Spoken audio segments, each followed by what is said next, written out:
मनोविज्ञान की प्रश्नोत्तरी की पहली ही क्लास में आपका स्वागत है। आज हम मनोविज्ञान से संबंधित कुल 30 प्रश्न लेंगे जो आपके सी टेट, यूपी टेट या रीट के लिए उपयोगी होंगे। जितने भी ये प्रश्न हैं, 30 प्रश्न हैं, वह हमने बहुत सीमित और बहुत अच्छी तरह से बनाए हैं। इसके उत्तर आप कमेंट बॉक्स में देते रहें, डेफिनेटली आपको बहुत सारा लाभ होगा। आज के पहले प्रश्न से स्टार्ट करते हैं इस मनोविज्ञान की श्रृंखला में। यह प्रश्न आप ध्यान से देखेंगे तो डेफिनेटली इससे बाहर कोई प्रश्न आना असंभव है। स्टार्ट करते हैं पहले ही प्रश्न से। पहला प्रश्न है वह ध्यान से पढ़ेंगे और इसके जितने भी ऑप्शन है उसको समझेंगे। निम्न में से असत्य कथन की पहचान कीजिए। अर्थात ये 4 कथन लिखे हुए हैं, उसमें असत्य कथन कौन सा उसकी पहचान करनी है। आपको इसका उत्तर है वह इस प्रकार से देना है। पहले का जो भी आंसर है आप कमेंट बॉक्स में देते रहें। स्टार्ट करते हैं हम पहले ही ऑप्शन से। अधिगम व्यवहार में परिवर्तन को कहा जाता है, लेकिन सभी प्रकार के व्यवहार परिवर्तन को अधिगम नहीं कहा जा सकता। ये कथन सत्य है या असत्य है? तो समझें, आपने किसी नशीली दवाई का सेवन कर लिया, नशीले पदार्थ का सेवन कर लिया, आपके व्यवहार में परिवर्तन हो गया, आपको बुखार आ गया, आपके व्यवहार में परिवर्तन हो गया, आपको सर दर्द हो गया, आपके व्यवहार में परिवर्तन हो गया, तो ये अधिगम की श्रेणी में नहीं आता है।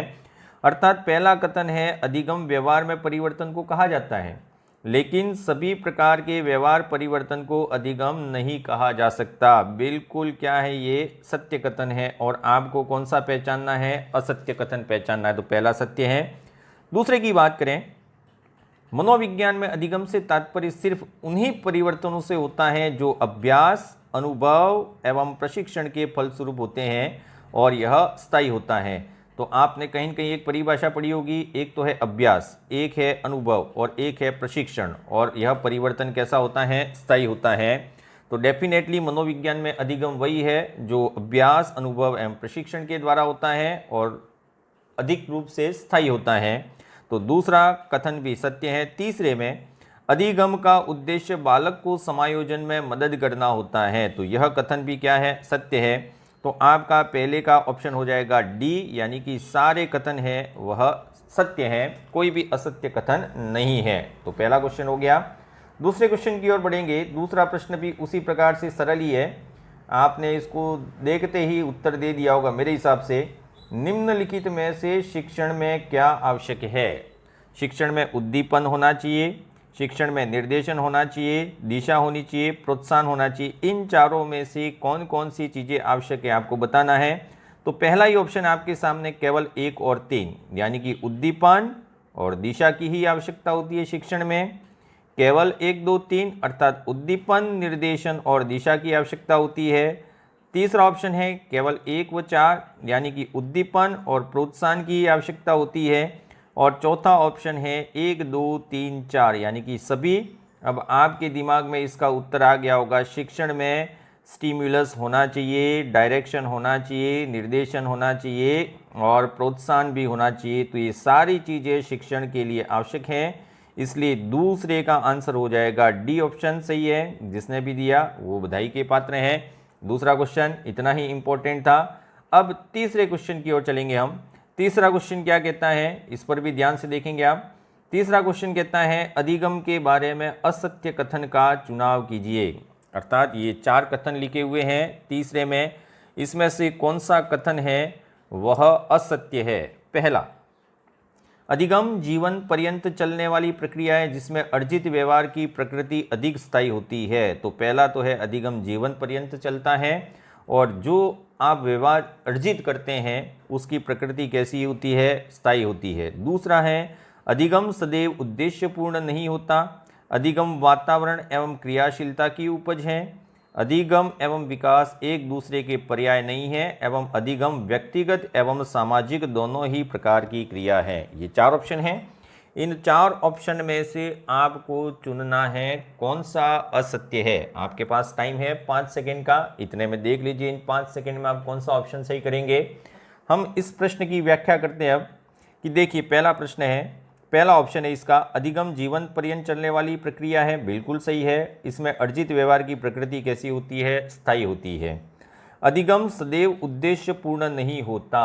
तो देखिए भाइयों, अधिगम का कोई न कोई क्या होता है, उद्देश्य होता है। और आपने पढ़ा होगा कि अधिगम किस प्रकार की प्रक्रिया है, सोद्देश्य प्रक्रिया है। बिना उद्देश्य के कोई भी व्यक्ति है वह अपने व्यवहार में परिवर्तन नहीं करता है। तो अधिगम सदैव उद्देश्यपूर्ण नहीं होता, गलत, क्योंकि अधिगम सदैव कैसा होता है, उद्देश्यपूर्ण होता है। तो दूसरा कथन है वह क्या है, असत्य है। तीसरा सत्य है क्योंकि अधिगम वातावरण और क्रियाशीलता की उपज है। और चौथा ऑप्शन है अधिगम एवं विकास एक दूसरे के पर्याय नहीं है। ये ध्यान रखें, विकास और अधिगम दोनों एक दूसरे के पर्याय नहीं है। और अधिगम दो प्रकार का हो सकता है, व्यक्तिगत भी हो सकता है और सामाजिक भी हो सकता है। ये पॉइंट अलग से पूछा गया था, ये इंपॉर्टेंट है। तो इसमें असत्य कथन कौन सा हो गया, बी हो गया, अधिगम सदैव उद्देश्यपूर्ण नहीं होता है। तीसरा प्रश्न आपने बिल्कुल सही किया होगा। अब चलते हैं चौथे प्रश्न की तरफ। चौथा प्रश्न एज यूजुअल इतना ही इम्पोर्टेंट है। अधिगम के संज्ञानात्मक डोमेन में किसकी महत्वपूर्ण भूमिका होती है। यहाँ डोमेन का मतलब है अधिगम के अनुक्षेत्र। यहाँ डोमेन लिखा हुआ है, इसका मतलब ये अनुक्षेत्र है। और अधिगम के 3 अनुक्षेत्र होते हैं, संज्ञानात्मक या ज्ञानात्मक भी जिसको बोलते हैं, दूसरा है क्रियात्मक और तीसरा है भावात्मक। तो जब संज्ञानात्मक अर्थात दिमाग की बात करें जिसमें मस्तिष्क का उपयोग होता है, तो वहाँ पे किसकी महत्वपूर्ण भूमिका होती है, ज्ञानेंद्रियों की, मस्तिष्क की, कर्मेंद्रियों की या भावनाओं की अनुभूति। इन चारों में से कॉग्निटिव डोमेन है, उसमें किसकी महत्वपूर्ण भूमिका होती है। तो ऑप्शन आपके सामने है, केवल 1, केवल 2 व 3, केवल 1 व 2 या 1, 2, 3 एवं 4 संयुक्त रूप से प्रभावित करते हैं। कभी कभी क्या होता है, कुछ बालक ऐसे होते हैं जो सबसे लंबा उत्तर होता है उसको ही सही मान लेते हैं। लेकिन यहाँ समझे, अगर संज्ञानात्मक क्षेत्र की बात करें, संज्ञानात्मक थोड़ा ध्यान दे, तो संज्ञानात्मक क्षेत्र में केवल ज्ञानेंद्रिया और मस्तिष्क है वही योगदान देते हैं। ज्ञानेंद्रिया और मस्तिष्क अर्थात 1 और 2 यही सही है। तो आपका ऑप्शन हो जाएगा सी, इसका सही उत्तर है सी चौथे का। अब चलते हैं हम 5वें प्रश्न की तरफ। 5वां प्रश्न देखिए आपके सामने है। 5वें प्रश्न की व्याख्या करते हैं, निम्नलिखित में से कौन सा अधिगम का कॉग्निटिव डोमेन है। देखिए अंग्रेजी नाम भी आपको याद रखने हैं, अंग्रेजी नाम है वह कहीं न कहीं आपके काम आएंगे।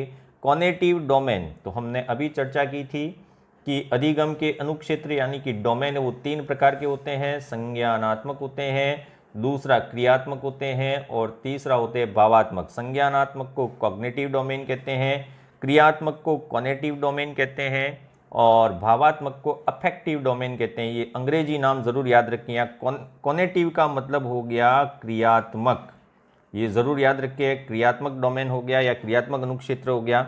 तो निम्नलिखित में से कौन सा एक अधिगम का कॉग्निटिव डोमेन है, बिल्कुल इंपॉर्टेंट प्रश्न है। देखिएंगे इसके 4 ऑप्शन, सभी तरह के यांत्रिक एवं मशीनी उपकरणों को काम में लाने से संबंधित कार्य करना तथा क्षमताओं और कुशलताओं का विकास करना। दूसरा है संक्षिप्तीकरण, सरलीकरण, नियमीकरण एवं अर्थापन कर निष्कर्ष निकालना तथा आलोचना एवं समालोचना करना। तीसरा ही ऑप्शन है कल्पना, तर्क एवं अनुमान लगाने सहित समस्त बौद्धिक क्रियाएं संपादित करना और अपने संवेगों को वांछित रूप से प्रदर्शित करना। अर्थात यहाँ 4 ऑप्शन है, उसमें क्रियात्मक कौन सा है। तो आपके दिमाग में आ गया होगा क्रियात्मक मतलब कार्य करना, तो क्रियात्मक डोमेन यानी कि कॉग्निटिव डोमेन कौन सा हो गया, ए। सभी तरह के यांत्रिक एवं मशीनी उपकरणों को काम में लाने से संबंधित कार्य करना तथा क्षमताओं एवं कुशलताओं का विकास करना। बहुत ज़्यादा इंपॉर्टेंट क्वेश्चन है।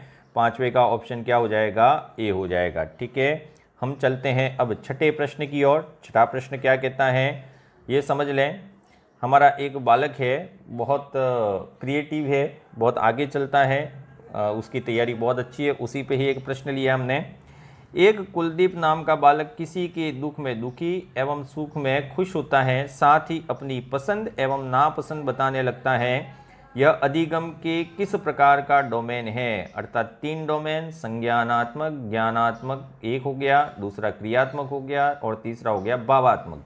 तो यहाँ पे कुलदीप के भाव झलकते हैं। भाव झलकते हैं तो भावात्मक डोमेन हुआ।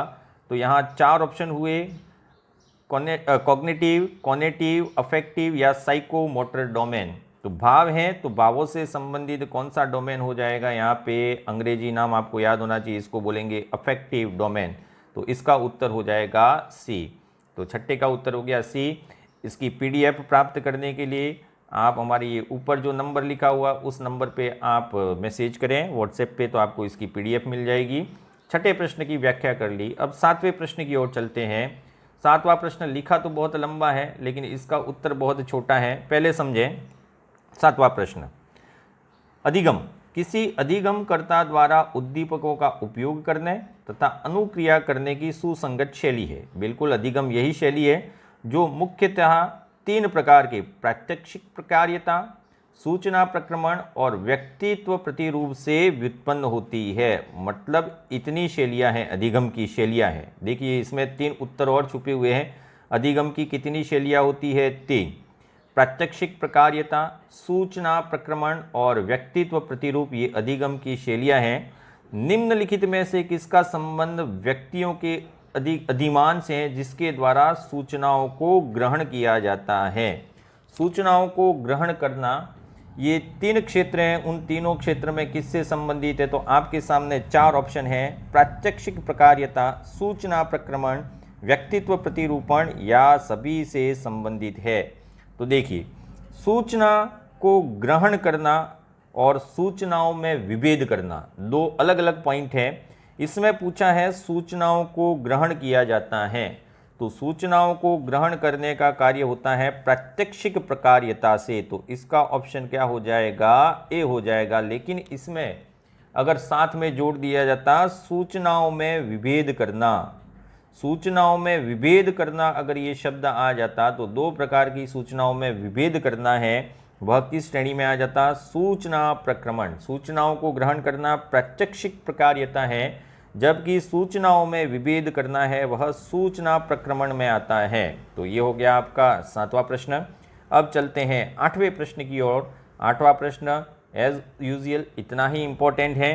निम्नलिखित में से असत्य कथन की पहचान कीजिए। इसमें से कौन सा कथन है वह असत्य है? 8वां उतना ही इम्पोर्टेंट है। पहला देखें, परिपक्वता एक जन्मजात प्रक्रिया है जबकि सीखना एक अर्जित प्रक्रिया है। अर्थात अधिगम का अर्जन किया जाता है जबकि परिपक्वता है वह जन्मजात होती है।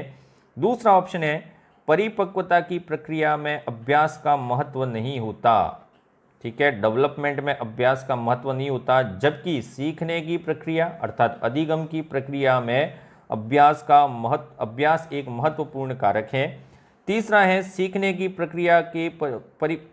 प्रक्रिया परिपक्वता पर निर्भर करती है परंतु परिपक्वता की क्रिया सीखने पर नहीं। ये 3 ऑप्शन है आपके सामने। इन 3 ऑप्शन में कौन सा सही है? पहला ही सही है, दूसरा ही सही है, तीसरा ही सही है या सभी कथन सत्य हैं? तो आप हमारे वीडियोस जितने भी देखे होंगे अधिगम से रिलेटेड, इसमें हर एक बिंदु की चर्चा की गई है, विकास में भी इसकी चर्चा की गई है। पहला सही है, परिपक्वता एक जन्मजात प्रक्रिया है और अधिगम एक अर्जित प्रक्रिया है। परिपक्वता की प्रक्रिया में अभ्यास का महत्व नहीं होता है और सीखने की प्रक्रिया में अभ्यास महत्वपूर्ण कारक है, यह भी सत्य है। सीखने की प्रक्रिया परिपक्वता पर निर्भर करती है लेकिन परिपक्वता की क्रिया सीखने पर नहीं। तो यह कथन भी क्या है? सत्य है। तो 8वें का ऑप्शन हो जाएगा डी आंसर सही है। जिसने भी किया वो बधाई के पात्र हैं। 9वां है, इसको ध्यान से समझें। 9वां प्रश्न भी उतना ही इम्पोर्टेंट है। उद्दीपकों के साथ कुछ अनुक्रियाएं जुड़ी होती है, इसलिए कुछ अनुक्रियाएं संबंधित उद्दीपकों के बाद स्वतः हो जाती है। अर्थात उद्दीपक से आपका एक बार संबंधन हो गया तो इसके बाद उद्दीपक है, उसके बाद स्वतः क्रियाएं हो जाती है। उद्दीपक से संबंधित यह कथन अधिगम के किन सिद्धांतों से संबंधित है? तो अधिगम के कितने सिद्धांत होते हैं? 3 प्रकार के सिद्धांत होते हैं। अधिगम के साहचर्य सिद्धांत, अधिगम के क्षेत्र सिद्धांत, अधिगम के कृतवादी सिद्धांत और अधिगम के संज्ञानात्मक सिद्धांत। तो ये संज्ञानात्मक सिद्धांत है वो कहीं कहीं क्षेत्र सिद्धांतों के ही भाग है। अब बचा यहाँ पे आपके सामने 3 ही ऑप्शन, पहला, दूसरा और तीसरा। 90 का क्या होना चाहिए? तो यहाँ देखिए, जब उद्दीपक और अनुक्रिया में एक संबंध स्थापित हो जाता है तो उसी को बोला जाता है साहचर्य।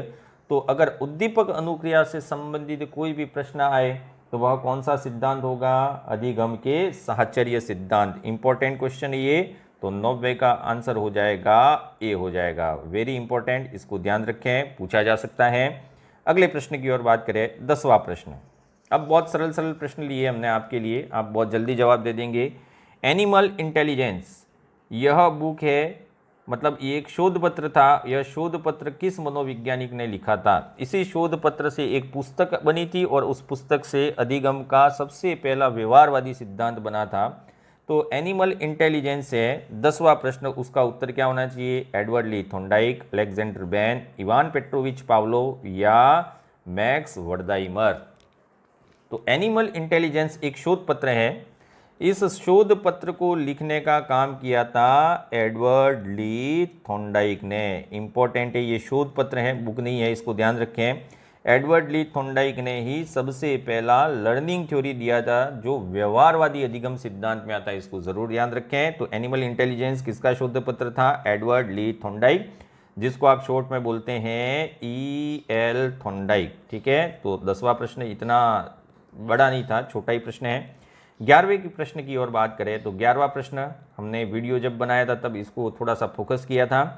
सर्वप्रथम पशु व्यवहार का अध्ययन करने वाले व्यक्ति थे, कौन थे भाई? एडवर्ड ली थॉर्नडाइक और Lewin, Alexander Bain and Lloyd Morgan, Ivan Petrovich Pavlov M Skinner और मैक्स वर्दाइमर एवं कोपका। ये 11वां प्रश्न है, वह बहुत इंपॉर्टेंट है। देखिए, पशु मनोविज्ञान का जनक एडवर्ड ली थॉर्नडाइक को कहा जाता है, संबंधवाद का जनक एडवर्ड ली थॉर्नडाइक को कहा जाता है।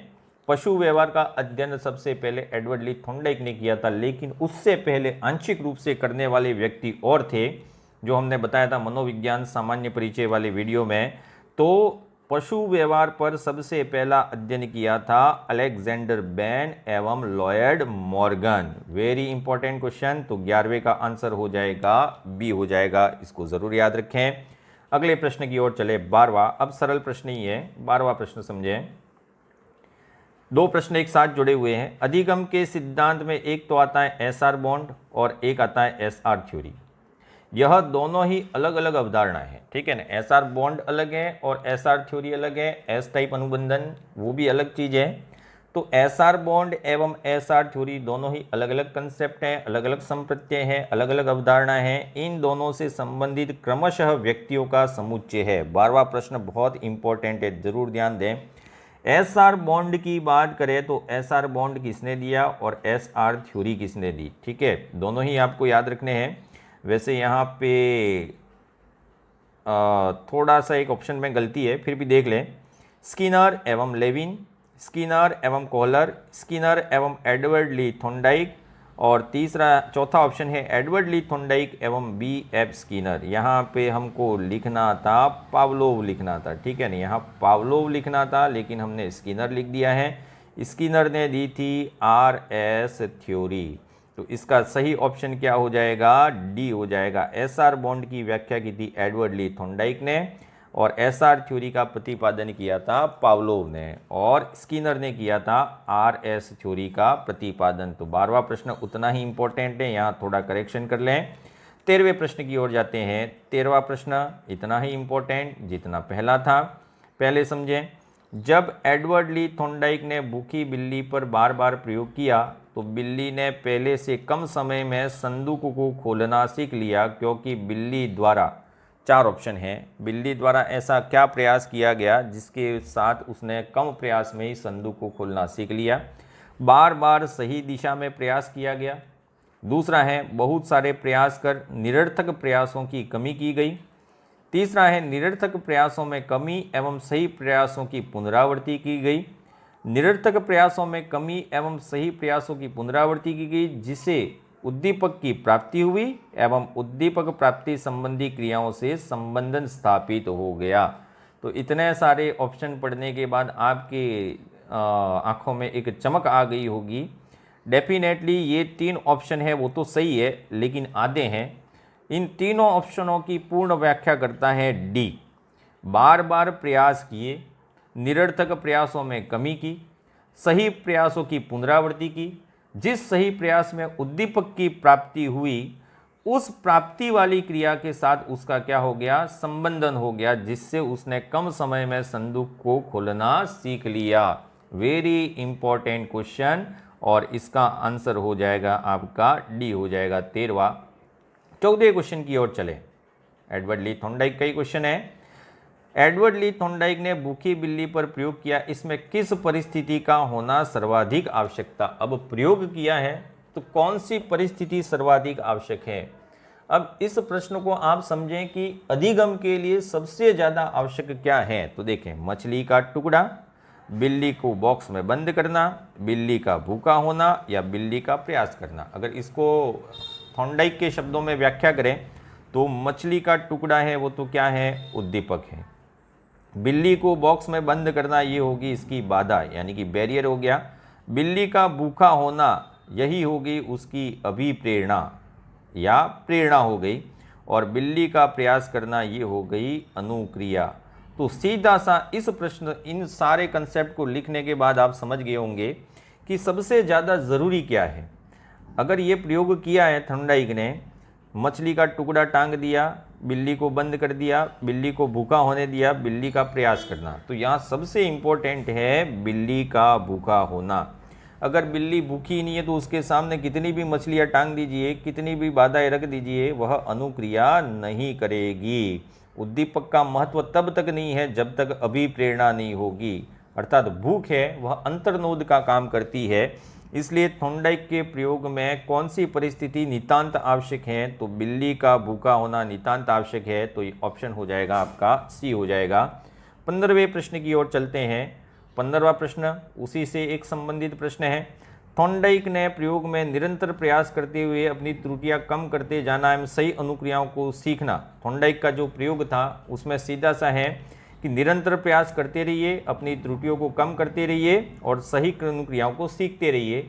यह क्या कहलाता है थॉर्नडाइक की भाषा में, संबंधन, स्थिरता, प्रयास एवं भूल द्वारा सीखना या चयन। तो देखिए, बहुत सारी आपने क्रियाएं की, इन सभी क्रियाओं को करने के लिए आप प्रयास एवं भूल द्वारा सीखेंगे तो सही। तो प्रयास एवं भूल तो कर रहे हैं, लेकिन आपकी जितनी भी सही अनुक्रियाएं उसमें क्या आनी चाहिए, स्थिरता आनी चाहिए। स्थिरता आएगी तो ही आप उसमें से एक का चयन करेंगे, और चयन करने के बाद ही क्या होगा, संबंध होगा। तो इसकी एक कड़ी है, प्रयास एवं भूल द्वारा सीखा जाता है। प्रयास एवं भूल द्वारा सीखने के लिए बहुत सारी अनुक्रिया की जाती है, जिनमें से एक का चयन किया जाता है। अब इसके बाद लास्ट में होता है संबंधन। तो इस प्रकार की क्रियाओं में बहुत सारी अनुक्रियाएं करना और त्रुटियों में कमी आती है, वो किसके कारण आती है, स्थिरता के कारण आती है। दो ऑप्शन सही है इसमें, बी और सी, लेकिन सर्वाधिक सही ऑप्शन कौन सा है इसमें, बी सही है। तो 15वें का ऑप्शन हो गया बी हो गया। 16वें प्रश्न की ओर चलें। 16वां प्रश्न है वह उतना ही महत्वपूर्ण है। नया ज्ञान एवं कौशल प्रदान करने से पहले करते समय आयु एवं क्षमता को ध्यान में रखना चाहिए, ताकि विद्यार्थी उसमें रुचि लेकर सरलता से सीख सके। यह उद्दीपक प्रतिक्रिया के किस मुख्य नियम की अनुपालना है। अब देखो, यहाँ मुख्य नियम आया और उद्दीपक प्रतिक्रिया, इसी को ही उद्दीपक अनुक्रिया भी कहते हैं। मुख्य नियम कितने हैं, 3 है। 3 नियम में से कौन सा मुख्य नियम है जो इस कथन की अनुपालना करता है। 16वां प्रश्न उतना ही इंपॉर्टेंट है। ये अभ्यास का नियम है, तत्परता का नियम है, प्रभाव का नियम है, या साहचर्य परिवर्तन का नियम है। तो भाई एक तो हटा ही दीजिए, साहचर्य परिवर्तन का नियम है वो मुख्य नियम की श्रेणी में नहीं आता, ये गौण नियम की श्रेणी में आता है। एक बालक को आयु एवं क्षमता का ध्यान में रखकर उसको पढ़ाया जाए, ताकि बालक उसमें क्या ले, रुचि ले। बालक रुचि ले रहा है, इसका मतलब क्या है, तत्पर हो गया। देखिए, प्रभाव नहीं है यहाँ पे क्या है, तत्पर। बालक को तत्पर करने के लिए उसकी आयु, उसकी क्षमता, उसकी जितनी भी बुद्धि है या उसकी जो रुचि है उसका पता लगाएं, ताकि वो पढ़ने के लिए तत्पर हो जाए। लेकिन सबसे मुख्य नियम कौन सा है, तो फिर प्रभाव का नियम है। 16वें प्रश्न का उत्तर क्या होगा, बी हो जाएगा। तो इसका आंसर हो गया तत्परता का नियम। अगेन इंपॉर्टेंट क्वेश्चन, क्योंकि आपका जो भी दिमाग है वो प्रभाव के नियम पर जाएगा। अगले प्रश्न की ओर बात करें, 17वां प्रश्न है। 17वां प्रश्न देखें ध्यान से। जब व्यक्ति किसी कार्य को बार बार दोहराता है तो उसे जल्दी याद हो जाता है एवं न दोहराने की स्थिति में उसे भूल जाता है। दोनों कथन किस नियम के अनुसार सत्य प्रतीत होते हैं? अब दो कथन लिखा हुआ है यहाँ पे। हम पहले तो ऑप्शन की बात कर ले। अभ्यास का नियम, तत्परता का नियम, प्रभाव का नियम, क्रमशः उपयोग एवं अनुपयोग का नियम। दो आंसर सही है। साइकोलॉजी में दो आंसर सही हो सकते हैं। यह नियम है वह बात करता है अभ्यास की, लेकिन यहाँ पे एक कथन और जोड़ दिया है, एक शब्द जोड़ दिया है, दोनों कथन। यानी कि एक कथन तो कहता है कि याद हो जाता है और एक कथन कहता है कि याद नहीं होता। बार बार दोहराया जाता है और एक चीज़ को नहीं दोहराया जाता है। तो दोहराया जाता है इसका मतलब वो चीज़ कैसी है? उपयोगी है। और नहीं दोहराया जाता है इसका मतलब वो चीज़ कैसी है? अनुपयोगी है। इसलिए यह दोनों ही चीज़ें हैं। अभ्यास का नियम तभी सही होता जब ये ऑप्शन नहीं दिया होता, लेकिन अभ्यास के बाद ये ऑप्शन भी दिया हुआ है, इसलिए इसका उत्तर हो जाएगा D, also very important question. Okay, next question की तरफ चले। 18वां प्रश्न बहुत सरल है। तो थॉर्नडाइक का प्रयास एवं भूल का सिद्धांत किस गौण नियम पर आधारित है? अब प्रयत्न करना है, भूल हो रही है, प्रयत्न करना है, मतलब बहुत सारी क्रियाएं करता है। यहाँ पे बहुत सारी क्रियाएं हो रही है। अब यहाँ देखिए, अभ्यास का नियम, प्रभाव का नियम, बहु अनुक्रिया का नियम या आंशिक क्रिया का नियम। तो यहाँ पे एक तो लिख दिया गौण नियम। गौण नियम लिखते ही आपके दो ऑप्शन तो हटा देने हैं, क्योंकि ये दोनों ही क्या हैं? मुख्य नियम है। अब बचे कितने? दो ही। तो प्रयास तो बहुत सारे करने पड़ते हैं, इसलिए बहुत सारे प्रयास है वो किस श्रेणी में आएंगे? बहु अनुक्रिया का नियम, जिसे बहु प्रतिक्रिया का नियम भी कहा जाता है। आंशिक क्रिया का नियम क्या है वह आपको विदित ही है। 19वें प्रश्न की ओर चले। 19वां प्रश्न है, सकारात्मक अधिगम अंतरण थॉर्नडाइक के किस गौण नियम पर आधारित है? तो देखिए, अभ्यास का नियम, प्रभाव का नियम, साहचर्य परिवर्तन का नियम या समानता का नियम। तो यहाँ पे फिर लिखा है गौण नियम। देखिए, शब्द पकड़ेंगे आप तो कुछ ऑप्शन तो अपने आप हट जाएंगे। गौण नियम लिखा है, इसलिए अभ्यास का नियम है वो तो किस प्रकार का है? मुख्य नियम है। प्रभाव मुख्य नियम है। बचे दो में से आप जानते हैं सकारात्मक अधिगम अंतरण, मतलब किसी चीज़ को कब कोई व्यक्ति बहुत जल्दी सीख लेगा? जब दोनों चीज़ों में क्या हो? समानता हो। तो यहाँ पे आएगा समानता का नियम। तो इस प्रश्न का ऑप्शन हो जाएगा डी हो जाएगा। अगले प्रश्न की ओर चले। 20वां प्रश्न, थोड़ा धैर्य बनाए रखें, हम 20वें प्रश्न तक आ गए, बाकी 10 ही बचे हैं। प्रतिवादी अनुबंधन सिद्धांत के प्रतिपादन में किस जानवर का प्रयोग किया गया? इंपॉर्टेंट प्रश्न है। प्रतिवादी अनुबंधन में कुत्ते पर प्रयोग किया गया, बिल्ली पर, कबूतर पर या चूहे पर? तो आपके पास 3 सेकेंड है, उत्तर दीजिए। डेफिनेटली आप सोच रहे हैं।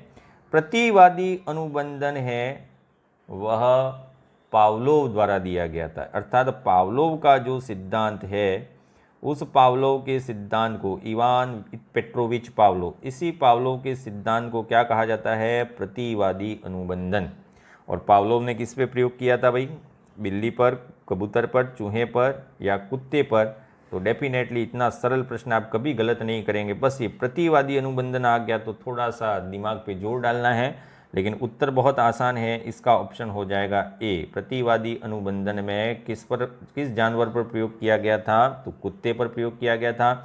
21वें प्रश्न की ओर चले। 21वां प्रश्न क्या कहता है? ध्यान से समझें।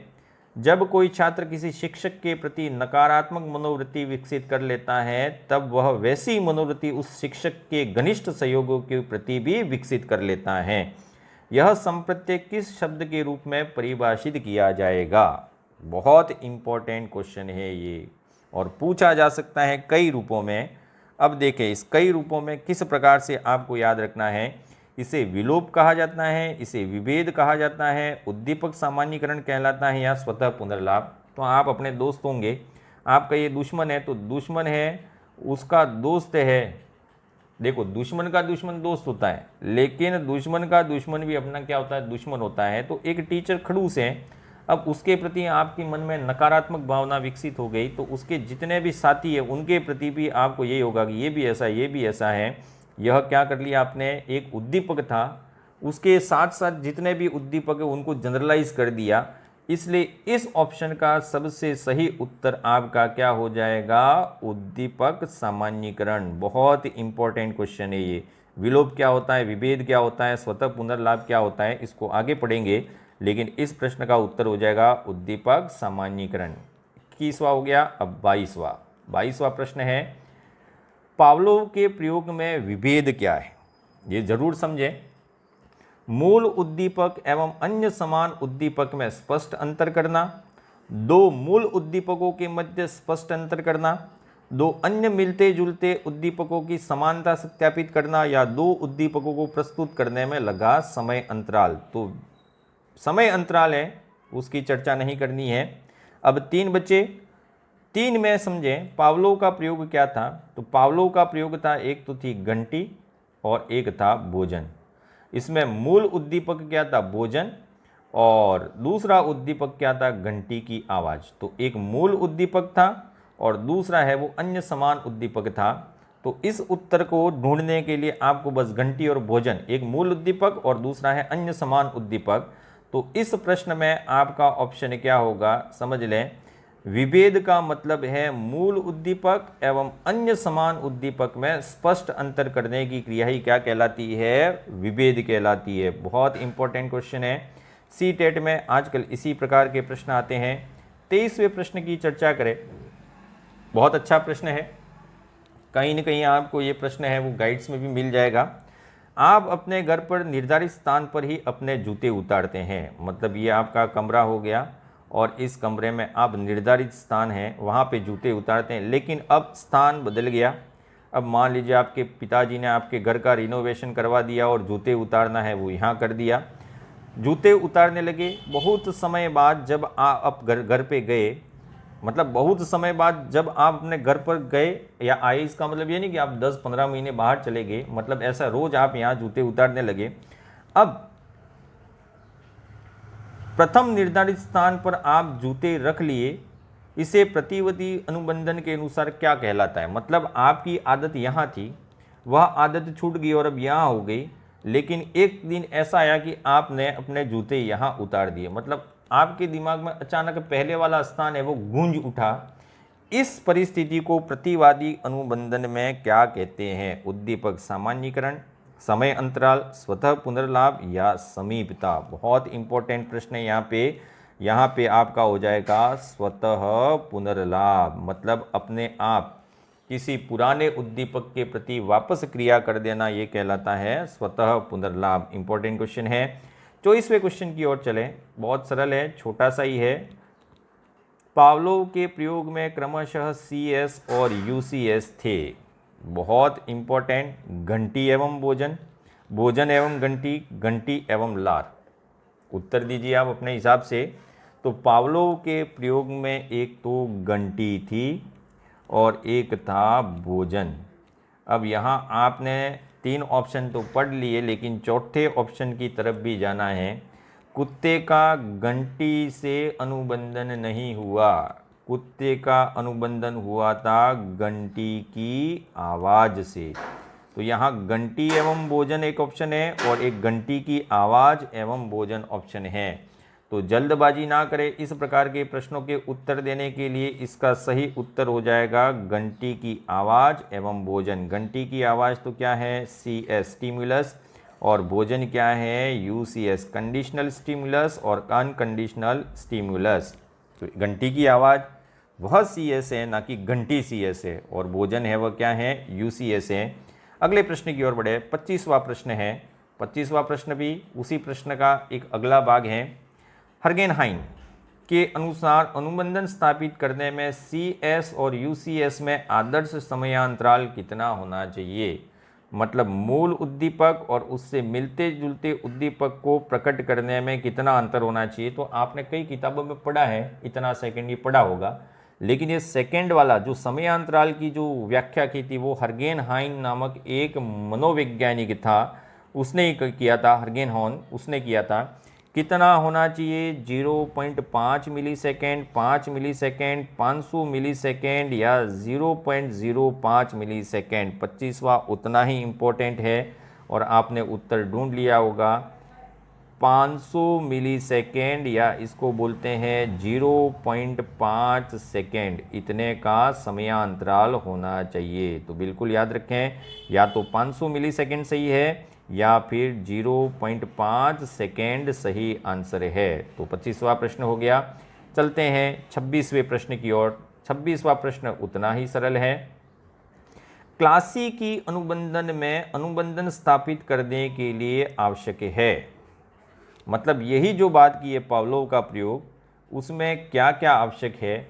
पुनरावृत्ति आवश्यक है, समीपता आवश्यक है, पुनरावृत्ति एवं समीपता आवश्यक है, या विलोप एवं विभेद।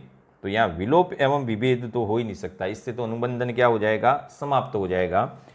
अब रही किसी क्रिया को बार बार दोहराना, ये तो कहलाती है पुनरावृत्ति, और दो उद्दीपकों के बीच में एक संबंध स्थापित करना समय के अनुसार, वो कहलाती है समीपता। तो क्लासिकी अनुबंधन में अनुबंधन स्थापित करने के लिए दोनों ही शर्तें आवश्यक है। यह दोनों शर्तें कौन सी हुई? पुनरावृत्ति भी आवश्यक है और समीपता भी आवश्यक है। तो ऑप्शन हो गया सी हो गया। अगले प्रश्न की ओर बढ़े, 27वां प्रश्न। 27वां प्रश्न क्या कहता है, इसको भी ध्यान से समझें। बालकों के असामान्य व्यवहार की व्याख्या हेतु कौन सा सिद्धांत उपयोगी माना गया है? असामान्य व्यवहार या आदतों को सुधारने के लिए कौन सा सिद्धांत है वह सबसे ज़्यादा इंपॉर्टेंट है? पावलोव का, स्किनर का, कोहलर का या कट लेविन का? तो आपका बिल्कुल उत्तर सही है। आपने जिन्होंने दिया उनका सही है। यह कौन सा सिद्धांत है? पावलोव का सिद्धांत। असामान्य व्यवहार की व्याख्या हेतु कौन सा सिद्धांत काम आता है? पावलोव का सिद्धांत। बहुत इंपॉर्टेंट क्वेश्चन है और इसका ऑप्शन हो जाएगा ए हो जाएगा। अगले प्रश्न की ओर चले, 28वां। बहुत इंपॉर्टेंट है ये भी, वैसे तो आपके दिमाग से विस्मृत हो गया होगा। जब हमने मनोविज्ञान की तीसरी क्लास थी सामान्य परिचय, उसमें से ये 3 प्रश्न लिए पीछे वाले। भाव का त्रिविमीय सिद्धांत, जिसमें भाव की कितनी विमाएं हैं? 3 विमाएं हैं। एक तो है उत्तेजना और शांत, तनाव के साथ शिथिलता एवं सुखद के साथ दुखद। यह मनोविज्ञान के किस संप्रदाय से संबंधित है? तो भाव शब्द की व्याख्या सबसे पहले मनोविज्ञान के किस सिद्धांत में हुई थी? तो भाव शब्द की व्याख्या है वह किस में हुई थी? संरचनावाद में। ठीक है, प्रकार्यवाद, गेस्टाल्टवाद, संरचनावाद और व्यवहारवाद है, लेकिन इसका ऑप्शन क्या हो जाएगा? सी हो जाएगा।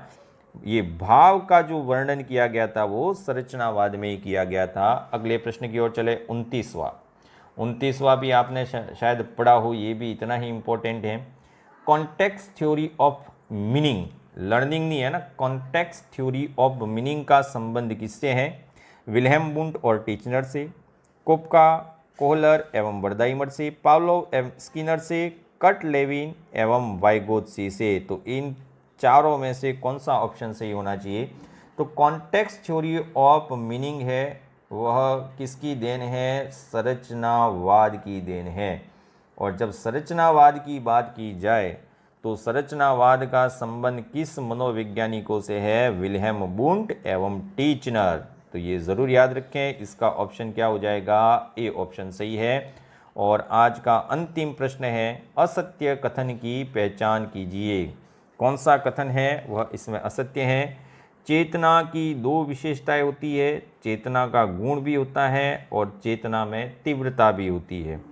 चेतना के 3 तत्व होते हैं, चेतना में संवेदना होती है, चेतना में अनुराग होता है और चेतना की प्रतिमा होती है। ये 3 तत्व हैं, ये 2 विशेषताएं हैं। लेकिन संरचनावाद से संबंधित टीचनर के अनुसार चेतना के 4 तत्व हैं, गुण एवं तीव्रता, ये विशेषता इसमें ले ली और अपने अनुसार 2 तत्व और जोड़ दिए, स्पष्टता एवं अवधि। तो क्या ये पहला सही है, दूसरा सही है, तीसरा सही है, या फिर सभी कथन है वह सत्य है? तो आज हमने जितने भी प्रश्न लिए थे उसमें ये वाला ऑप्शन आज सही निकला। तो ये सभी कथन है वह सत्य हैं। चेतना की 2 विशेषताएं होती है, चेतना के 3 तत्व होते हैं और टीचनर के अनुसार चेतना के 4 तत्व होते हैं, अर्थात सभी कथन सत्य हैं। तो आज की इस प्रश्नोत्तरी में ये डी ऑप्शन अंतिम का। इसी प्रकार के प्रश्नों को पढ़ने के लिए आप हमारी अगली कक्षा का ज़रूर इंतज़ार करें। वीडियो को लाइक करना ना भूलें। Thank you and keep smiling.